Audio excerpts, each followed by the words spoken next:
এই বছরের ১৯ জুলাই থেকে বাংলাদেশিদের ভিসা দেয়া বন্ধ রেখেছে সংযুক্ত আরব আমিরাত। তবে যাদের ভিসার মেয়াদ আছে তারাই শুধু দেশটিতে ভ্রমণ বা চিকিৎসা কাজে যেতে পারছেন। কবে নাগাদ ভিসা চালু হচ্ছে এমন প্রশ্ন নানা মহলে।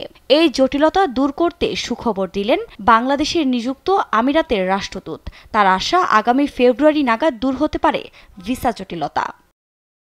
চলতি সপ্তাহে দুবাইয়ের ৫ তারকা হোটেলে সাংবাদিক ও যুক্তরাষ্ট্রে নিযুক্ত বাংলাদেশের রাষ্ট্রদূত মুশফিকুল ফজল আনসারীকে দেয়া হয় সংবর্ধনা। এর আয়োজন করে বাংলাদেশ কমিউনিটি, যেখানে তিনি বলেন অনেক দেশেরই ভিসা সাময়িক বন্ধ আছে।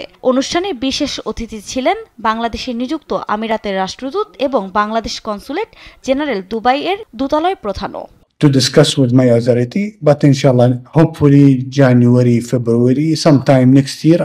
I cannot give you a specific deadline, but inshallah, very soon, next year, inshallah, hopefully. প্রবাসীদের ঐক্যবদ্ধ থাকার পাশাপাশি বৈধ পথে রেমিটেন্স পাঠিয়ে বাংলাদেশকে এগিয়ে নিতে সহায়ক ভূমিকা রাখার আহ্বান জানান তারা। কনসুলার সেবাটা হচ্ছে আমাদের আসলে মূল কাজ, যে কাজটা আমরা এখানে যারা স্টেশন কর্মকর্তারা আছেন তারা এই বিষয়টাতে ফোকাস করে থাকেন।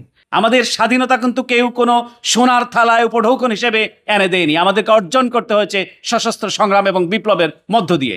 যেই বিপ্লবের মধ্য দিয়ে আমরা এই জুলাইয়ের স্বৈরাচারকে আমরা পদত্যাগ করতে বাধ্য করেছি। এইরকমই কিন্তু আমাদের স্বাধীনতা। আমিরাত ও বাংলাদেশের উন্নয়নে যৌথ ভূমিকা রাখছেন প্রবাসীরা। এই কমিউনিটি নিউজ ডেস্ক, দেশ টিভি।